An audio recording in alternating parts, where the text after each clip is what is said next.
Hi అండి. అందరు ఎలా ఉన్నారు? బాగున్నారా? అందరూ బాగుండాలి, అందుట్లో మేము ఉండాలండి. ఈరోజైతే నేను పెసరపప్పు ఉల్లిగడ్డ చేస్తున్నాను. దానికోసం అయితే పెసరపప్పును ఒక 10 నిమిషాల ముందే నానబెట్టి పక్కన పెట్టుకోండి. ఇప్పుడైతే స్టవ్ ఆన్ చేసుకొని ప్రాసెస్కి వెళ్దాము. స్టవ్ ఆన్ చేసుకొని ఒక గిన్నె అయితే పెట్టుకున్నానండి. ఇప్పుడు దీంట్లో 2 స్పూన్ల నూనె వేసుకుందాము.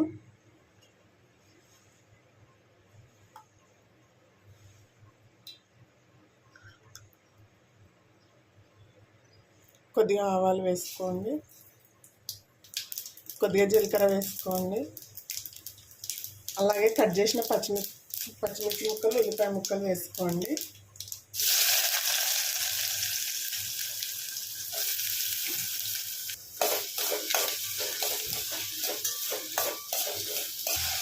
ఉల్లిపాయలను అయితే ఫ్రై చేసుకోండి ఒక 2 మినిట్స్. ఇందులో కొద్దిగా కరివేపాకు వేసుకోండి.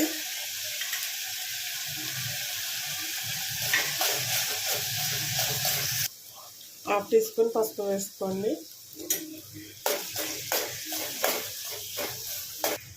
దీంట్లో ఇప్పుడు నానబెట్టి పక్కన పెట్టుకున్న పెసరపప్పును వేసుకున్నాము.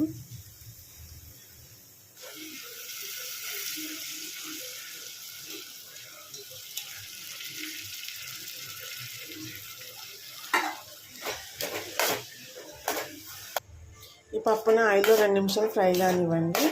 ఫ్రై అయితే బాగుంటుందండి టేస్ట్. సిమ్లో పెట్టి ఫ్రై చేసుకోండి. అది చపాతీలోకి, రైస్లోకి, రోటీలోకి, దేనిలోకైనా సూపర్ టేస్ట్గా ఉంటుందండి.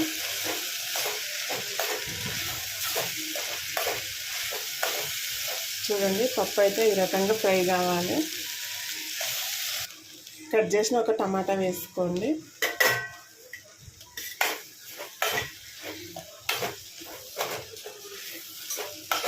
ఒక 2-3 నిమిషాలు టమాటా మగ్గే వరకు ఉండనివ్వండి. ఇలాగే కలుపుకుంటూ వేయించుకోండి. 1 టీ స్పూన్ కారం వేసుకోండి ఇప్పుడు. అలాగే 1 టీ స్పూన్ సాల్ట్ వేసుకోండి. ఒకసారి కలుపుకోండి. కారం, ఉప్పు అంతా పప్పు పట్టేటట్టుగా.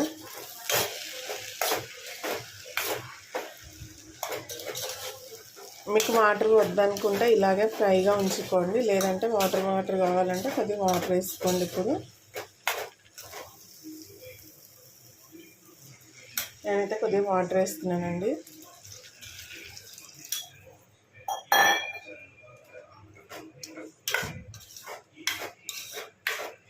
ఒక 10 మినిట్స్ మీడియం ఫ్లేమ్లో ఉడికించండి, మూత పెట్టుకొని. చూడండి, పప్పు ఉడకడం అయితే స్టార్ట్ అయింది.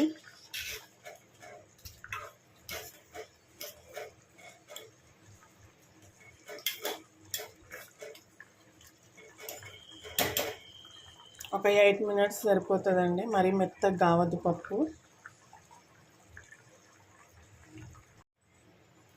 చూడండి, పప్పు అయితే ఉడికిపోయింది. ఇలా ఉడకాలండి, మరీ మెత్తగా కాకూడదు. ఇప్పుడు దీంట్లో 1 టీ స్పూన్ ధనియాల పొడి వేసుకుందాము. ధనియాల పొడి వేసుకోండి. కొద్దిగా కొత్తిమీర వేసుకోండి. ఇది చల్లారేలోపు కొద్దిగా గట్టిగా అవుతుందండి. ఇప్పుడే స్టవ్ ఆఫ్ చేసుకుంటే కరెక్ట్ ఉంటుంది మనకి. ఓకే అండి, పెసరపప్పు ఉల్లిగడ్డ అయితే రెడీ అయిపోయింది. ఈ వీడియో కనుక మీకు నచ్చినట్టయితే ఒక లైక్ చేయండి, షేర్ చేయండి, అలాగే ఛానల్ని సబ్స్క్రైబ్ చేసుకొని సపోర్ట్ చేయండి ఫ్రెండ్స్. ఓకే మరి, బాయ్.